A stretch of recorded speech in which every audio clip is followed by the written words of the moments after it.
I'm Shelly Sanders, a former journalist for the Toronto Star, Maclean's, Canadian Living, the National Post, and Reader's Digest.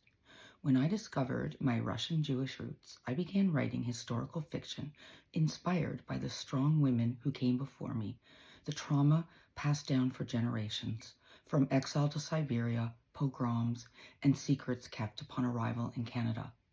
The Night Sparrow is my fifth novel and, like Daughters of the Occupation, a Canadian bestseller. Here's a brief synopsis. Moscow, 1942.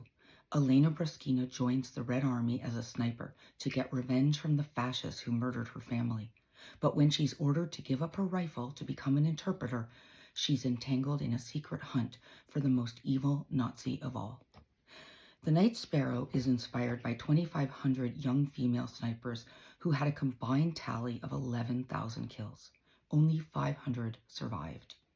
At the end of the war, their achievements were concealed and the women were told to go back to their most important duty, motherhood.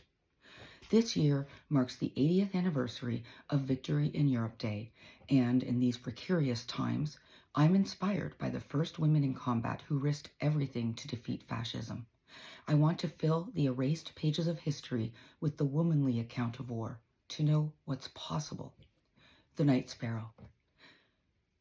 Let's get ourselves into gear, stand up to the Nazis, and drive them back. Yulia Zhukova, Red Army Sniper. Chapter 1, Silo Heights, Germany, April 1945. Elena Bruskina lay on her stomach, finger poised on the trigger of her rifle, though she couldn't see her own hand in the chilly darkness.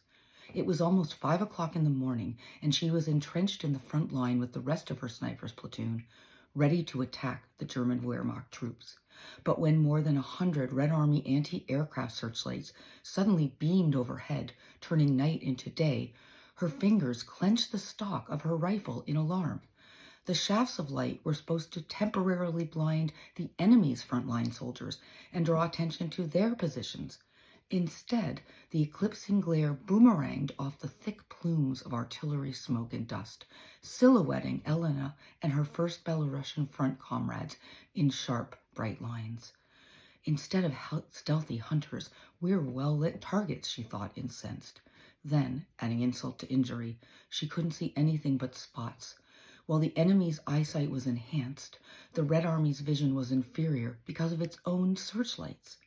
She blinked twice to make her eyes water and felt the ground-shaking howl of Katyushas, multiple rocket launchers bombarding the enemy's front, and mortar bombs detonating with hazy blurs that amassed over the trails of white smoke left by the Katyushas, and Red Army ground attack Sturmovik planes squealing overhead with air gunners opening fire at the German front line.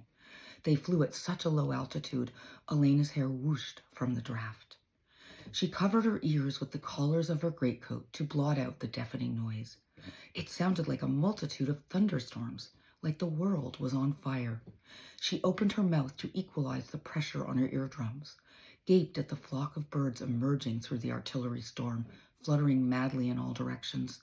Then, German anti-aircraft rounds began striking with a relentless force, decreasing the already limited visibility. Elena quivered at her stricken comrades' piercing cries. "Advance!" Lieutenant General Perkiev shouted. His usually crisp voice was barely audible, as if he was speaking through a tunnel. Elena rose slightly to a crawl position. Her hands and knees sank into the swampy ground. "Shava, where are you?" she yelled to her shooting partner, to be heard over the bullets and bombs. She felt a tap on her shoulder, turned and saw Shava's dirt-stained face. "Right behind you," Shava shouted. They exchanged knowing looks before venturing into the smoky abyss. The boggy smell of mud drenched her nose, and the uneven, marshy land was hard to traverse, with patches of sludge, dirty snow, and wet brown grass. In the distance, Elena heard Soviet tanks grinding through the mud. This was bad.